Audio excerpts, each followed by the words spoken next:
बच्चों नमस्कार, स्वागत है आपका आपके अपने YouTube चैनल आज के ABC गुरु में। ठीक है, हमारा जो YouTube चैनल है वो है आस्क, स्पेस देते हैं यहाँ पर ABCGURU। ठीक है, अगर आपने हमारा ये चैनल अभी तक सब्सक्राइब नहीं किया है तो प्लीज़ आप सब्सक्राइब कर लीजिएगा, नोटिफिकेशन बेल को आप ऑन कर लीजिएगा जिससे कि मेरे आगे आने वाले वीडियोस मिलते रहें। देखिए, आज हम जो रेखीय समीकरण से संबंधित जो सब टॉपिक है वो है संख्या संबंधी वार्षिक प्रश्न। ये इस पे आधारित बहुत सारे क्वेश्चंस आपके ये 7th स्टैंडर्ड का है। ठीक है ना, ये क्या है 7th स्टैंडर्ड का है। तो इसमें क्या है ना कि ये क्वेश्चन आपको रेलवे, बैंक, एसएससी ये सारी कंपटीशंस में मिलता है। ठीक है, बैंक में मिलता है, रेलवे में मिलता है, एसएससी में भी मिलते हैं, ये वनडे में खासकर मिलते हैं। ठीक है, उसके बाद क्या मिलता है आपको, यूपी टीईटी में भी मिल जाता है, सीटीईटी में भी मिल जाता है ये, और बीटीसी जो बीटीसी स्टूडेंट्स कर रहे हैं उनके सेमेस्टर वाइज जो सिस्टम है उसमें भी ये क्वेश्चंस आपको बहुत सारे मिलते हैं। ठीक है ना, और ख़ासकर ये क्वेश्चंस जब आप टीचिंग करते हैं उस दौरान भी ये काफ़ी क्वेश्चंस आपको अभी करने पड़ेंगे। तो इन्हीं पे आधारित हमारे मन में एक विचार आया कि क्यों ना इस पे आधारित क्वेश्चंस आपको कराए जाएं। ठीक है ना, तो आप बने रहिए मेरे साथ। हाँ, अगर ये वीडियो अंत तक देखिए और अच्छा लगे तो लाइक तो बनता है। ठीक है ना, लाइक ज़रूर करिएगा, है एक थंब बनता है। ठीक है, उसके बाद आपको अच्छा लगे तो अपने दोस्त को भी फॉरवर्ड कर सकते हैं। ठीक है, मुझे बहुत अच्छा लगे। हाँ, वीडियो अच्छा लगे, ख़राब लगे कमेंट करिएगा, कोई बात नहीं, मैं प्रयास कर रहा हूँ। मैं भी आपके एक बिगनर ही हूँ आपकी तरह। तो चलिए ठीक है, हम एक प्रयास करते हैं और इस प्रयास के माध्यम से आपके पास तक हम अपनी व्यूज़ पहुँचा रहे हैं। ठीक है ना, और अपनी आइडियोलॉजी पहुँचा रहे हैं। ठीक है, तो देखिए सबसे पहली बात है कि कुछ चीज़ें हम मोटी मोटी आपको बता दें। ठीक है ना, देखिए हम क्रमागत संख्याओं की चर्चा कर लेते हैं। ठीक है ना, तो देखिएगा आप जानते होंगे क्रमागत संख्याओं की जब चर्चा होती है तो देखिए क्रमागत संख्या, ये देखिए संख्याएं आप देखिएगा क्रमागत क्या होती हैं, 1 2 3 4 5। ठीक है, ये संख्याएं होती हैं। ठीक है, इसमें देखेंगे 1 और 2 में क्या अंतर है। देखिए हम 2 की बात करते हैं तो यहाँ पर क्या 1 + 1 यानी पिछली संख्या प्लस उसमें 1 जोड़ दें 2 मिल जाएगा। 3 देखिएगा क्या मिलता है, पिछली संख्या में 1 जोड़ दें तो ये 3 मिल जाता है। तो इसी तरीके से ये सिस्टम है। तो हम इसका एक जनरल ले लेते हैं, क्रमागत जो संख्याएं हो जाएंगी वो हमारी हो जाएंगी। देखिए हम कोई भी ले लेते हैं, या इधर भी जैसे यहाँ 0 भी हो जाएगा तो कोई ऐसी बात नहीं है। ठीक है ना, 1 क्या हो जाएगा, पिछली संख्या प्लस 1, है ना। तो यहाँ हम ले लेते हैं क्रमागत संख्याएं, जैसे x + 1, x + 2, x + 3, x + 4, x + 5 यानी पिछली संख्या में 1 जोड़ देंगे, है ना। ये मान ली ये लेंगे तो पिछली संख्या क्या है, x + 3 और +1 = x + 4। ठीक है, इस तरह से आपको ये संख्या मिल जाएंगी। ऐसे यहाँ पर भी देखेंगे, यहाँ पर देखिए पिछली संख्या में 1 जोड़ दिया तो 1 मिल गया। फिर पिछली संख्या में देखिए 2 जोड़, इसको आधार मान रहे हैं तो इसमें फिर देखिए 2 जोड़ देंगे तो हमको 2 मिल जाएगा, 3 जोड़ देंगे। यही क्रम देखिए यहाँ पर भी बन रहा है। अब देखिए ये क्रमागत संख्याएं क्या हैं, ये क्रमागत संख्याएं। ये वीडियो थोड़ा हम बड़ा बनाने का प्रयास करेंगे जिससे कि समझने में आपको दिक्कत ना हो। और मेरा इस तरह से वीडियो बनाने का एक उद्देश्य ये है कि आपको पूरा स्क्रीन मिले, है ना, और आपके समझ में भी आए। तो ये मेरा एक ध्येय रहेगा। ठीक है ना, तो ये हो गई क्रमागत संख्याएं। अब देखिए क्रमागत सम संख्याएं और विषम संख्याओं की चर्चा करेंगे। तो क्रमागत सम संख्याएं, अगर ये वीडियो आपको अच्छा लगेगा ना तो अपने दोस्तों के पास भी भेजिएगा इसको, और फिर वो भी आप जब इस वीडियो को देखेंगे और आप भी देखेंगे तो उसके बाद आप डिस्कस कर सकते हैं इस टॉपिक को लेके। ठीक है, तो क्रमागत किसकी बात करते हैं हम, सम संख्याओं की। तो देखिए सम संख्याएं हो जाएंगी आपकी 2x, ठीक है,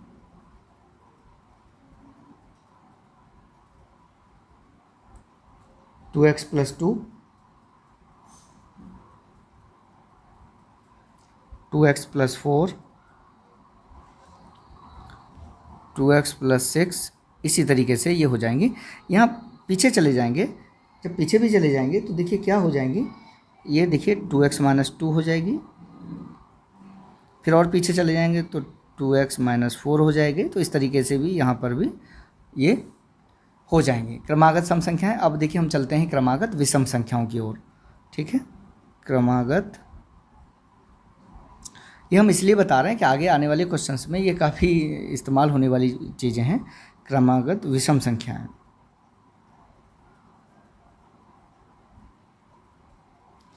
अब आप यहाँ पर देखिएगा, हम इन संख्याओं की बात ले लेते हैं। देखिए क्रमागत विषम संख्याएं, तो देखिए 1 आए, फिर 3 आए, फिर 5 आए। देखिए कितने का अंतर है, 2 जुड़ रहा है इसमें।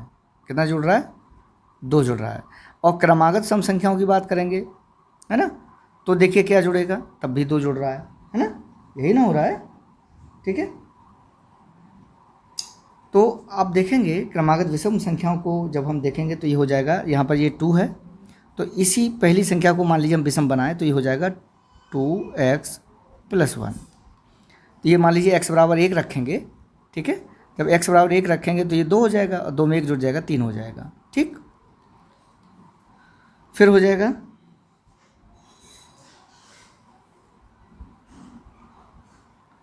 यहाँ पर देखिएगा, इससे पहले हो जाएगा 2x माइनस 1, फिर हो जाएगा 2x प्लस 3। अब देखिए 1 जुड़ा, फिर 3 जुड़ेगा, फिर हो जाएगा 2x प्लस 5। ठीक है ना, तो इस तरीके से क्रमागत विषम संख्याएं भी आपको मिल जाएंगी। और माइनस में चले जाएंगे तो इसी तरीके से आप माइनस में भी घटाते चले जाएंगे। यहाँ जोड़ रहे हैं, यहाँ घटाते चले जाएंगे आप। जैसे +1 किया, यहाँ -1 किया, +3 किया, -3 कर देंगे यहाँ पे। एक लिख देते हैं 2x माइनस 3। ठीक है, तो इस तरीके से यहाँ पर आपको मिल जाएंगी। तो ये मुख्य चीज़ें थीं जो हमने आपको बता दी। एक बात और बता दें कि यहाँ पर जब संख्या दहाई में ली जाएगी, तो जब संख्या को दहाई में ले लेंगे तो ये हो जाएगा 10x, है ना, +1 भी ले सकते हैं और y भी ले सकते हैं। तो इस तरह से 2 अंकों की संख्या को हम इस तरीके से लिखेंगे। चूँकि यहाँ पर हम एक चर वाले रेखीय समीकरण की बात कर रहे हैं, यानी रेखीय समीकरण की बात कर रहे हैं, इसलिए यहाँ पर y को इस्तेमाल नहीं करेंगे, है ना। तो यहाँ पर आप समझे रहिएगा इस बात को। मगर 2 चर वाले रेखीय समीकरण की जब हम चर्चा करेंगे तो ज़रूर इस तरीके से 2 अंकों की संख्या को हम इस तरीके से लेंगे। ठीक है, आगे चलते हैं। तो देखिए हम डिस्प्ले पे ये बुक है हमारे पास, और इसके क्वेश्चंस को पहले हम समझा देंगे, उसके बाद आपको क्वेश्चंस भी बताएंगे। तो देखिए डिस्प्ले पे ये क्वेश्चन हमने लगाए हैं, और ये जो है मैंने आपको पहले ही बता दिया है कि ये 7th स्टैंडर्ड की बुक है, ये यूपी बोर्ड की बुक है। ठीक है, और आप ये मत सोचिएगा कि एनसीईआरटी की बुक नहीं है, ये सारे क्वेश्चंस एनसीईआरटी के हैं। बट इनको क्या किया गया है कि एनसीईआरटी में ये एक स्टेज बिफोर होते हैं और यूपी बोर्ड में एक स्टेज आफ्टर होते हैं। यानी एनसीईआरटी का अगर ये ले लें तो ये 6 में होना चाहिए, और यहाँ पर किस में, 7th में है, तो बस एक स्टेप चलता है। ठीक है, तो यहाँ पर देखिए पहला क्वेश्चन है। हाँ, आपसे एक बात कह रहे हैं कि अगर आप नए हैं और आपने ये चैनल सब्सक्राइब नहीं किया है तो प्लीज़ आप इस चैनल को सब्सक्राइब कर लीजिएगा, जिससे कि मेरे फर्दर वीडियोस आपको मिलते रहेंगे। तो यहाँ देखिएगा पहले क्वेश्चन की बात करते हैं, और लाइक भी करते जाइए। हाँ, तो देखिए पहला क्वेश्चन है, पहले का खंड ए, किसी संख्या x और 7 का गुणनफल 28 है तो वह संख्या ज्ञात कीजिए। हालांकि मैंने अपने पिछले वीडियो में ये बताया है, आप मेरा पिछला वीडियो जो है आई बटन पर क्लिक करके आप उस वीडियो को मेरे को आप देख लीजिएगा। ठीक है, तो आपको आसानी से समझ में आ जाएगी। वैसे मैं यहाँ भी बता दे रहा हूँ, यदि किसी संख्या x और 7 का गुणनफल 28 है तो ये हो जाएगा x गुणा 7 बराबर 28। ठीक है, इस तरीके से ये हो जाएगा। तो यहाँ पर देखिएगा x, और इसको पक्षांतर करेंगे, गुणा में है तो ये भाग में चली जाएगी संख्या, तो हो जाएगी 28/7, और 7 चौक 28। इसका मतलब हुआ x बराबर 4 आ गया। तो ये आपका ऑप्शन सही हो जाएगा। ठीक है, आगे चलते हैं। किसी संख्या x में 5 से भाग देने पर भागफल 7 आता है। ठीक है, कोई संख्या x है और x में 5 का भाग दे दिए। देखिए हम इसको यहाँ पर करेंगे, कोई संख्या x है प्रश्नानुसार, तो x में 5 का भाग दे देंगे तो उत्तर 7 आता है। इसको हम देखिएगा लिखेंगे, या तो इसको हम लिख सकते हैं x/5 बराबर 7। ठीक, दिस इम्प्लाइज x बराबर, ये भाग में है और इधर जाएगा दूसरी तरफ, तो ये किस में हो जाएगा, पक्षांतर करेंगे तो गुणा में हो जाएगा, तो ये हो जाएगा 7 गुणा 5, तो x बराबर हो जाएगा 7 पंजे 35, तो हमारा उत्तर हो जाएगा 35। ठीक है, तो यहाँ बिल्कुल भी आप कॉपी पर नोट करिए, मैं यहाँ पर बता दे रहा हूँ आपको, जिससे कि मुझे फिर डुअल वर्क नहीं करना पड़ेगा। तो नेक्स्ट देखिए कि यदि एक विषम संख्या 2x + 1 है, देखिए ऑलरेडी यहाँ विषम संख्या इसने दे दी है यहाँ पर, ठीक है, और हालांकि हमने देखिए विषम संख्या की स्टार्टिंग ही 2x + 1 से की थी। तो देखिए यहाँ 2x + 1 का हम परीक्षण थोड़ा सा यहाँ पर कर लें। देखिए जैसे 2x + 1, ठीक है, यदि x बराबर 0 रखें तब देखिए क्या मिलेगा, 2 × 0 तो ये 0 हो जाएगा, +1 तो हमको 1 मिल जाएगा। यदि हम x बराबर 1 रख दें तो देखिएगा ये हो जाएगा 2 + 1 बराबर 3 मिल जाएगा। x बराबर 2 रख दें तो देखिए हो जाएगा ये हमको 5 मिल जाएगा। तो इस तरह से देखिएगा, तो ये बहुत सोच समझ के ली गई है। तो ये कह रहे हैं कि यदि एक विषम संख्या 2x + 5 है तो दूसरी क्रमागत विषम संख्या होगी, है ना। तो दूसरी क्रमागत विषम संख्या जैसा कि मैंने आपको यहाँ पर बताया है ना, क्रमागत विषम संख्या तो क्या होगी, ये 2x + 1 दिया है तो 2x + 2, चूँकि विषम संख्या ज्ञात करने के लिए 2 का एडिशन करेंगे, इसमें कितने का एडिशन करेंगे, ये 2 का करेंगे, इसमें देखिए कितने का करेंगे, 2 का एडिशन करेंगे, ठीक है ना। और यहाँ पर सम संख्या ज्ञात करने के लिए देखिए क्या कितने का एडिशन हो रहा है, ये भी 2 का हो रहा है, कितने का हो रहा है, ये भी 2 का एडिशन हो रहा है, ठीक है ना। यहाँ से देखिए कितने का हो रहा है, प्लस का 2 ऐड होगा, और माइनस में जाएंगे इधर तो फिर यहाँ देखिए, ठीक है, ये माइनस का 2 आप करके देखिएगा, ये माइनस का 2 अब देखिएगा करके, यहाँ देखिएगा माइनस का 2, यहाँ से यहाँ देखिएगा माइनस का 2, ठीक है। तो यहाँ पर कोई दिक्कत आपको होने वाली नहीं है। तो अब देखिएगा, तो यहाँ पर क्रमागत हो जाएगी संख्या कितनी हो जाएगी, 2x + 1 2x + 1 + 2, है ना। तो आप लिख सकते हैं यहाँ पर क्रमागत विषम यानी ऑड नंबर, ठीक है।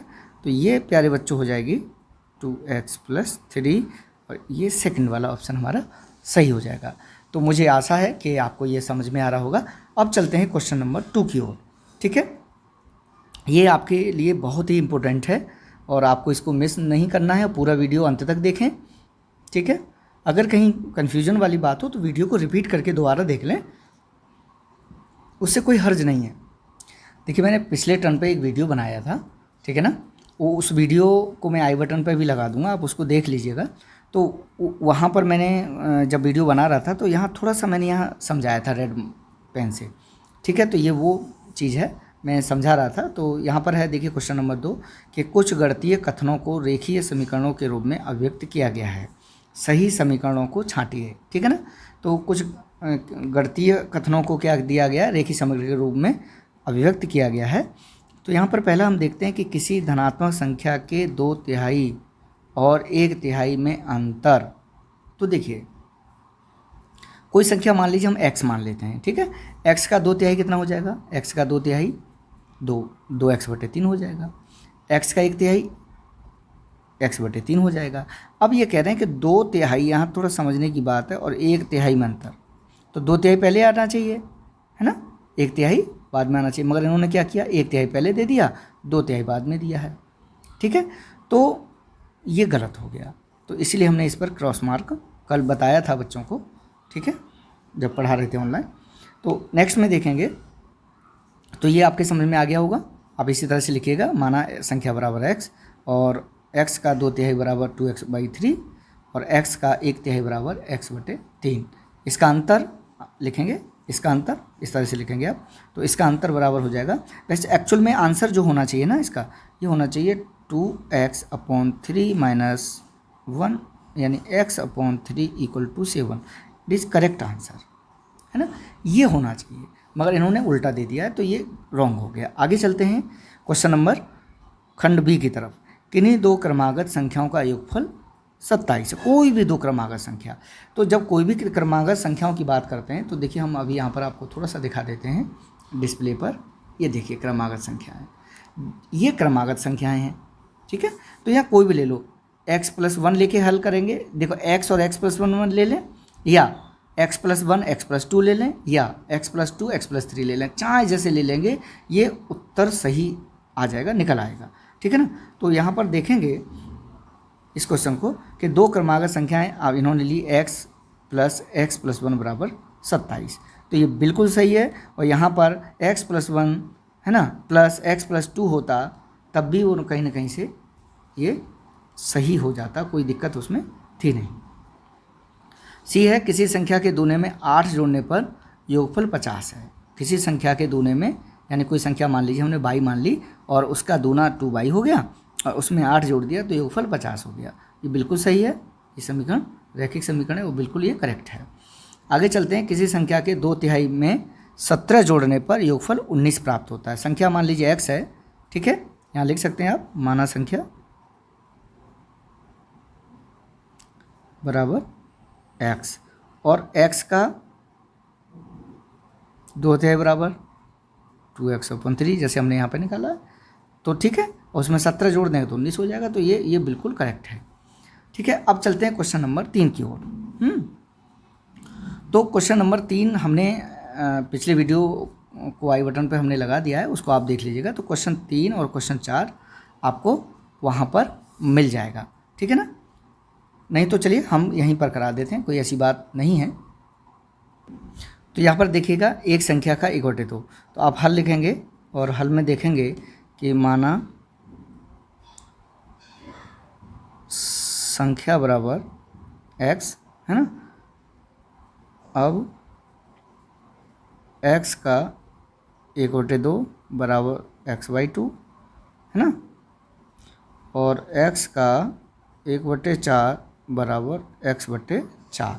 ठीक है, तो एक संख्या का 1/2 उसी संख्या के 1/4 से 15 अधिक है ना। तो लिखिए आप यहाँ पर प्रश्नानुसार,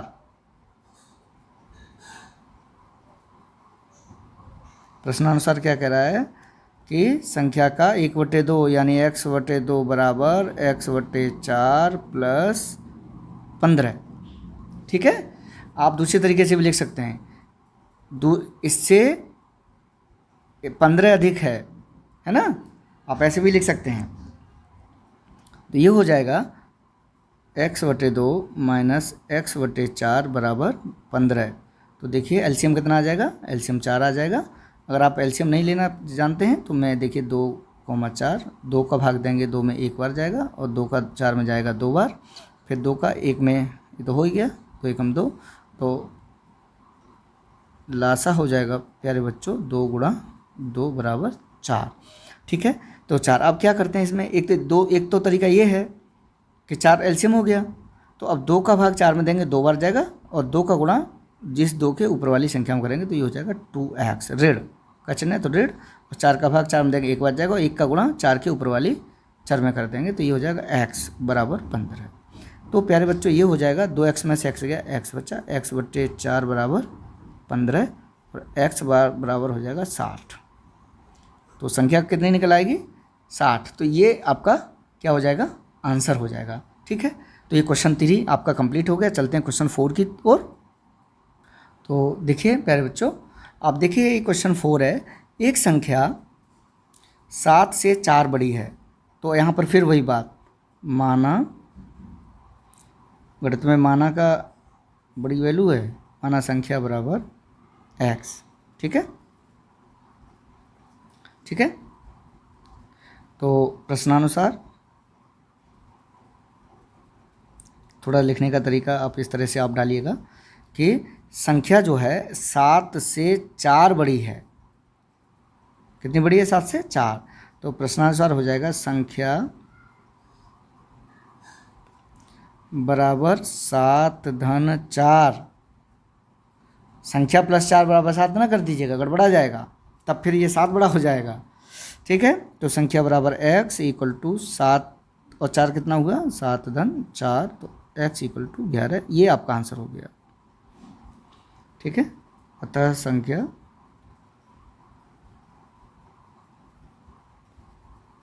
ग्यारह। ठीक है, चलते हैं क्वेश्चन 5 की ओर। तो देखिए ये क्वेश्चन 5 हमारी डिस्प्ले पे है। क्वेश्चन 5 है कि एक संख्या में एक कक्षा में, सॉरी माफ़ कीजिएगा, एक कक्षा में 45 विद्यार्थी हैं। यदि छात्रों की संख्या छात्राओं की 2/3 है, यहाँ देखिएगा, तो छात्राओं की संख्या ज्ञात कीजिएगा। तो प्यारे बच्चों आप ये देखिएगा कि छात्रों की संख्या छात्राओं की 2/3 है, यानी आधार बेस किसको बनाया जा रहा है? छात्राओं को। तो आप लिखेंगे माना छात्राओं की संख्या बराबर x। अब देखिए x का 2/3 कितना हो जाएगा? 2x/3 हो जाएगा। अब ये क्या कह रहे हैं कि एक कक्षा में 45 विद्यार्थी हैं, यदि छात्रों की संख्या छात्राओं की 2/3 है ना, ठीक है। तो छात्रों की संख्या कितनी हो जाएगी? ये हो गई छात्रों की संख्या, ये छात्रों की संख्या हो गई, है ना, ये तो x हो गई। तो ये कितनी होगी? छात्रों की संख्या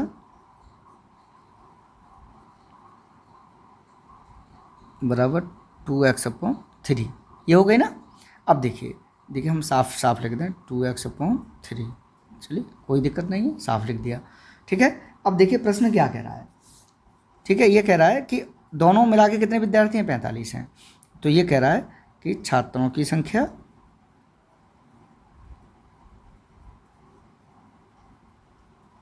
प्लस छात्राओं की संख्या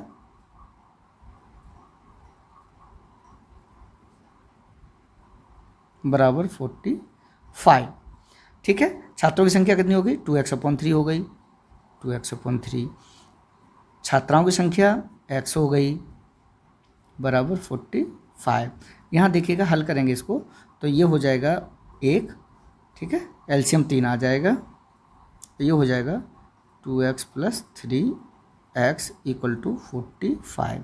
तो ये प्यारे बच्चे हो जाएगा 5x और इस 3 को इधर ले जाएंगे, तो चूँकि भाग में है पक्षांतर करेंगे तो गुणे में आ जाएगा, गुणा 3। तो x बराबर आ जाएगा, सॉरी x बराबर कितना आ जाएगा? 45 × 3/5। 5 से 45 9 बार काट दीजिए, तो x बराबर हो जाएगा 9 × 3, तो x बराबर हो जाएगा 27। और x क्या माना था हमने? जरा गौर से देख लीजिएगा, छात्राओं की संख्या। तो लिखिए अतः छात्राओं की संख्या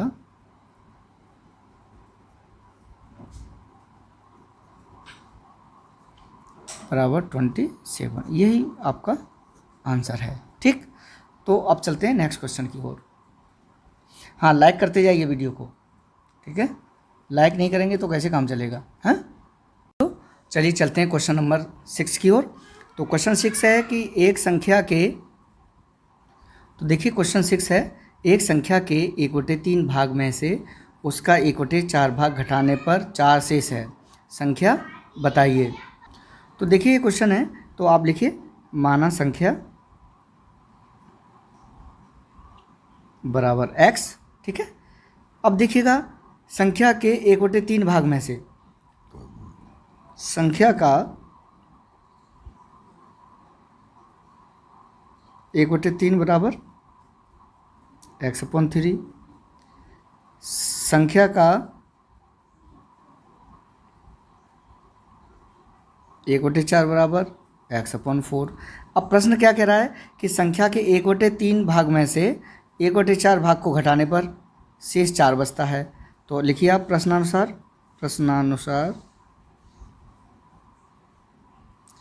x/3 में से x/4 घटा दें तो 4 शेष बचता है, ठीक है ना। तो प्रश्न ये कह रहा है, तो यहाँ देखिएगा एलसीएम ले लेंगे। तो देखिए एलसीएम कैसे लेंगे,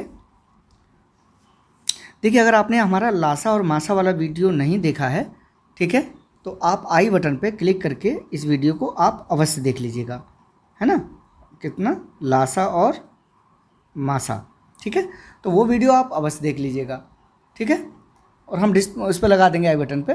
तो चलिए आगे चलते हैं। तो इसका एलसीएम निकाल लीजिएगा। एलसीएम हो जाएगा 4 12 और 3 का भाग 12 में 4 बार, तो ये हो जाएगा 4x, ये हो जाएगा 3x = 4, ठीक।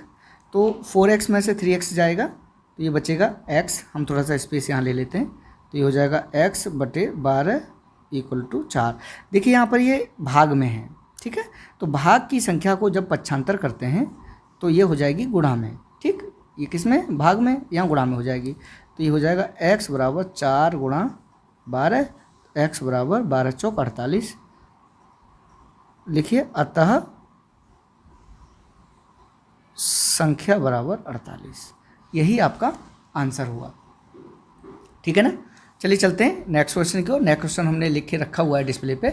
तो 7वां क्वेश्चन है कि आदर्श, डेविड और हमीद का कुल भार कितना है, 44 किलोग्राम है। यदि डेविड का भार आदर्श के भार से इतना अधिक, हमीद के भार से इतना अधिक, तो तीनों का अलग अलग भार ज्ञात कीजिएगा। तो आप लिखिएगा, ये क्या कह रहा है, आदर्श यानी आदर्श को हम ए से, डेविड को हम डी से और हमीद को हम एस से डिनोट कर दें। तो ये कह रहा है कि तीनों का भार कितना है, 44 किलोग्राम। तो लिखो भार किसका, आदर्श, इसको हम फिर ए बी सी डी लिख देंगे, प्लस डेविड प्लस हमीद, ठीक है, बराबर 44 kg, है ना। इसका आदर्श को हम ए, डेविड को डी प्लस हमीद को हम एच मान लें, तो ये हो जाएगा 44 kg, ठीक है, 44 हो जाएगा। अब देखिएगा ये क्या कह रहे हैं, अब देखिए प्रश्न का स्वरूप बदल दिया है इन्होंने कि यदि डेविड का भार आदर्श के भार से इतना अधिक है ना। तो लिखिए डेविड का भार बराबर आदर्श का भार, आदर्श का भार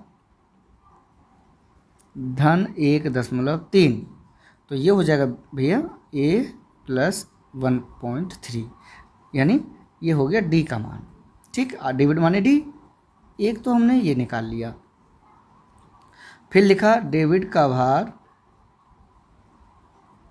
दूसरा प्रश्न बता रहा है डेविड का भार बराबर हमीद का भार से 2.1 kg अधिक है। तो ये हो जाएगा डी बराबर एच प्लस 2.1, दूसरा ये हो गया, ठीक है। अब क्या करेंगे, हमने डी का मान निकाल लिया, ठीक है, यहाँ से निकाल लिया ना। अब क्या करेंगे, यहाँ से हम ए का मान निकाल लें या तो ए बराबर हो जाएगा डी माइनस 1.3 और यहाँ से हो जाएगा this implies H equal to D के रूप में निकाल लें डी माइनस 2.1। तो ये जो वैल्यू है ना वो हम समीकरण नंबर,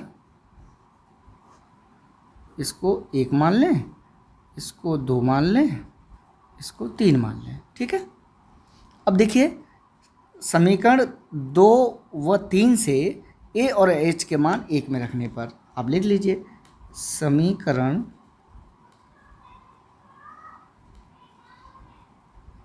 2 व 3 से ए व एच के मान समीकरण 1 में क्या कर दें, रखने पर।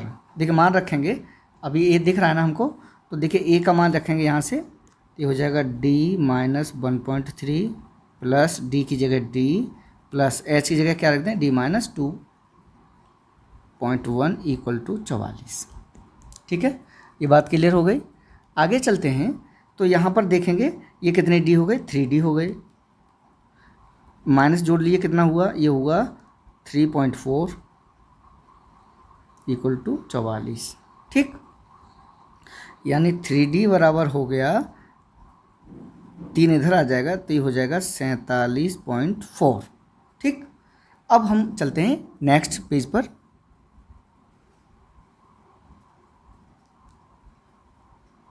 तो यहाँ पर देखेंगे डी का मान निकालेंगे, तो डी का मान हो जाएगा 47.4/3, इसका मतलब हुआ 15.8 kg हो गया ये, ठीक है। डी का मान कितना हुआ, 15.8 kg, आप लिख दीजिए डी इक्वल टू 15.8 kg। अब आप यहाँ से ए का मान निकाल लीजिए, तो ए का मान था समीकरण 2 से, अब लिखिए यहाँ पे समीकरण 2 से, ठीक है। ए बराबर था डी माइनस 1.3 और डी का मान है 15.8 माइनस 1.3, तो प्यारे बच्चों ये निकल आएगा 0.5, 14.5 kg ए का मान निकला है, यानी ए कौन था? आदर्श था। ठीक, ये क्या है? डेविड है। अब लिखाओ Hamid, Hamid H equal to, ये हो जाएगा D माइनस 2.1, तो बराबर डी का मान कितना है? 15.8 माइनस 2.1, तो ये उत्तर निकलेगा 13.7। ठीक है, हमीद का भार इतना हो गया, आदर्श का भार ये हो गया। यहाँ पर आप हमीद लिख दीजिए, सॉरी हमीद लिख दीजिए यहाँ पे, और ये डेविड का भार हो गया। तो ये चारों भार आपने निकाल लिए। चारों को चेक कर लें। डेविड का भार कितना निकला? 1508। आदर्श का भार बराबर हो जाएगा आपका 14.5, अगर कोई गलती होगी तो पकड़ में आ जाएगी। और हमीद का भार बराबर हो जाएगा 13.7। तो देखिए 8 5 13 7 20 हासिल 2, 5 और 2 7 और 4 11 12 13 14 44 kg आ गया। तो इस तरीके से ये क्वेश्चन हमारा कंप्लीट हो गया। कौन सा? 7वां। अब चलते हैं क्वेश्चन नंबर 8 की ओर। ठीक है, तो 8 की ओर चलते हैं। बने रहिए आप हमारे साथ। हाँ, लाइक कर दीजिए, अभी तक वीडियो आपने लाइक नहीं किया तो प्लीज़ लाइक करिए इसको। तो देखिए ये क्वेश्चन हमारी डिस्प्ले पर है और ये 8वां क्वेश्चन को हम हल करेंगे इसमें। तो ये क्वेश्चन कह रहा है थोड़ा सा हाँ, तो ये कह रहे हैं कि 2 अंकों की एक संख्या के अंकों का योग फल 4 है। ठीक है, तो आप पहले लिख लीजिएगा, माना 2 अंकों की संख्या बराबर 10x + y। देखिए हम आपको एक बात बता देना चाहते हैं, हम यहाँ थोड़ा सा एक स्पेस लेंगे कि जैसे मान लीजिए कोई संख्या हम मान लीजिए ले लें 11 या 12 ले लेते हैं, तो ये 12 को देखिए हम कैसे लिख सकते हैं। 12 को हम लिख सकते हैं 10 + 2, है ना। तो यानी एक टेंस हो गया, एक वंश हो गया, यानी एक दहाई हो गई और एक इकाई हो गई। ठीक है, तो हमने देखिए इसको इसी तरीके से लिखा है 10x + y। ठीक है, ये इकाई का अंक है और ये दहाई का अंक है। तो इस तरह से जब आप कोई वार्तिक प्रश्न करेंगे तो संख्याएं अगर आपको लेनी है 2 अंक की संख्या, तो आप इसी फॉर्म में लेंगे। इस बात को थोड़ा सा याद रखिएगा आप, है ना, नहीं तो दिक्कत हो जाएगी, आपको सवाल नहीं निकाल पाएंगे। 2 अंकों की एक संख्या के अंकों का योग कितना है? 4 फल है। अंक कितना है इसका? एक x है और एक y है। यहाँ पर देखिएगा एक अंक 2 है, यहाँ 2 है, यहाँ 1 है। मान लो 44 ले लें या 45 ले लें, तो एक 4 है एक 5 है, तो यानी 4 + 5 = 9 हो जाएगा, है ना। तो इसी तरीके से हमें इनके अंकों का योग है। तो लिखिए प्रश्नानुसार, प्रश्न क्या कह रहा है? अंकों का योग, अंकों का योग, अंकों का योग क्या हो जाएगा? बराबर 4 है, और तो ये हो जाएगा अंक क्या है? x + y = 4। एक्चुअल में ये क्वेश्चन यहाँ होना नहीं चाहिए, क्योंकि ये रैखिक समीकरण के क्वेश्चन है, मगर इसमें 2 चर वाला समीकरण आ गया है। मगर चलिए करा देते हैं। ठीक है, और अंकों का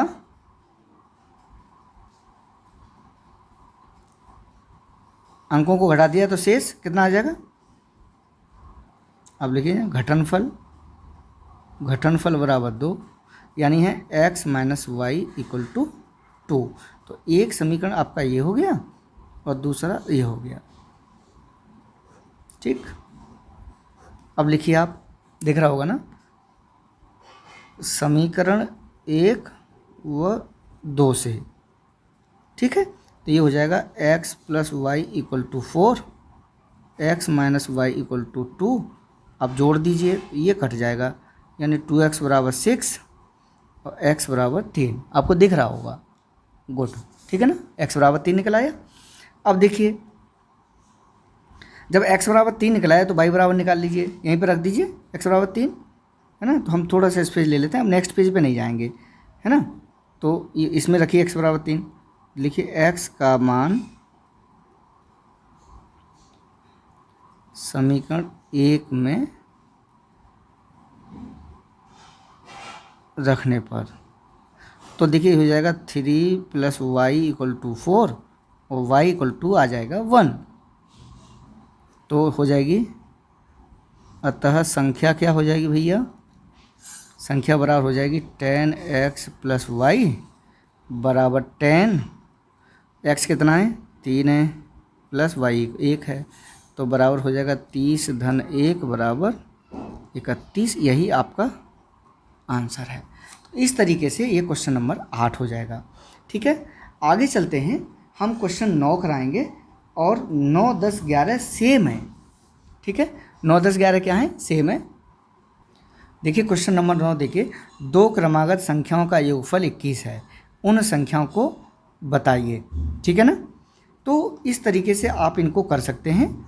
ठीक है, अब हम थोड़ा सा बैक में जाएंगे, तो देखिए ये क्वेश्चन हमको कराना नहीं पड़ेगा, थोड़ा सा बैक में आ जाएंगे। तो यहाँ पर देखिए हमने ये क्वेश्चन बताया था कि किन्हीं 2 क्रमागत संख्याओं का योगफल 27 है, बस वही है, 21 है, 30 है, 40 है, तो कोई फ़र्क तो इसमें है नहीं। तो बिल्कुल आप क्वेश्चन नंबर 2 का बी है, हम यहाँ पर लिख देते हैं। ये जो क्वेश्चन है, ये क्वेश्चन 2 का जो बी पार्ट है उसकी तरह से, तो ये तीनों क्वेश्चन आप कंप्लीट कर लेंगे। आपके लिए ये होमवर्क है, एक तरह से क्या है आपके लिए, और ये होमवर्क है। तो 9, 10, 11 आपको स्वयं करना है। क्वेश्चन नंबर 12 जो है इसको हम कराएंगे। 12 है, एक भिन्न संख्या का हर 7 है। एक भिन्न संख्या है कोई संख्या, मान लीजिए ये भिन्न हम x/y मान लेते हैं, इसका हर क्या है 7 है। यदि उसके अंश और हर दोनों में 3 जोड़ दिया जाए तो उस भिन्न का मान 4/5 हो जाता है, वह भिन्न ज्ञात करिए। तो इस क्वेश्चन को हम हल करते हैं। तो चलिए बने रहिए हमारे साथ। हाँ, लाइक करते रहिए, आप लाइक करते रहिए। तो प्यारे बच्चों देखिएगा, ये क्वेश्चन हमारी डिस्प्ले पे है और इस क्वेश्चन को हम हल करना का प्रयास करेंगे। अब देखिएगा कि एक भिन्न संख्या का हर 7 है, यदि उसके अंश और हर दोनों में 3 जोड़ दिया जाए तो उस भिन्न का मान 4/5 हो जाता है, वह भिन्न ज्ञात कीजिए। हल कर सकते हैं आप यहाँ पर आगे। माना भिन्न संख्या बराबर x/y। ठीक है, अब ये कह रहे हैं कि इसका हर कितना है 7 है, इस हर को ये क्या कह रहे हैं 7 है, मगर अभी हम इसको छेड़ेंगे नहीं। यदि उसके अंश और हर दोनों में 3 जोड़ दिया जाए तो आप लिखिए प्रश्नानुसार। कंपटीशन में आपको ऐसे नहीं करना है, ठीक है, तो ऐसे ही कर लेंगे आप। प्रश्नानुसार अंश और हर में 3 जोड़ दिया जाए तो यानी x + 3/y + 3 बराबर भिन्न कितनी हो जाती है, 4/5 हो जाती है। ठीक है, तो भिन्न को ज्ञात करना है। अब देखिए यहाँ पर दिया है और y यानी हर लिखिए, हर बराबर 7 दिया है आपको। ठीक है, तो ये हो जाएगा x + 3/7 - 3 बराबर 4/5। तो प्यारे बच्चों ये हो जाएगा x + 3/10 = 4/5, ये आप देख रहे होंगे। ठीक है, तो ये हो जाएगा, ये 5 से 10 2 बार कट जाएगा और ये 2 इधर कैंची का गुणा हो जाएगा। तो ये हो जाएगा x + 3 बराबर 4 × 2 और x + 3 बराबर 8 और x बराबर 3 चूँकि पक्षांतर करना पड़ेगा ना, तो 8 - 3 और x बराबर 5। जब x बराबर 5 निकाल लिया आपने, है ना, x बराबर क्या निकाल लिया, 5 निकाल लिया। तो यहाँ दे रहा था ना 7 पहले से दे ही रहा था भाई का मान। तो अतः लिखिए भिन्न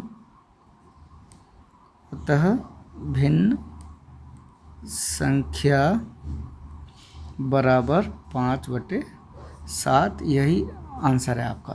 ठीक है ना, तो इस तरीके से ये क्वेश्चन आप कंप्लीट कर लेंगे। हाँ, हमने जो क्वेश्चन नंबर 9, 10 और 11 की बात कर रहे थे, तो हमने सोचा है कि एक क्वेश्चन करा दे रहे हैं, बाकी 2 क्वेश्चन आप होमवर्क के रूप में आप उसको कर लीजिएगा, लाइक करते जाइएगा। तो देखिए ये क्वेश्चन हम कराते हैं। 2 क्रमागत संख्याओं का योगफल 21 है। आप लिख सकते हैं यहाँ पर, माना क्रमागत संख्याएं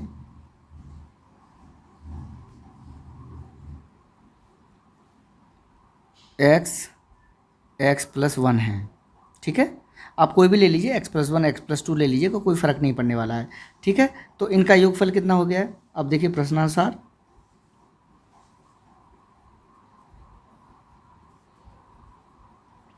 क्रमागत संख्याओं का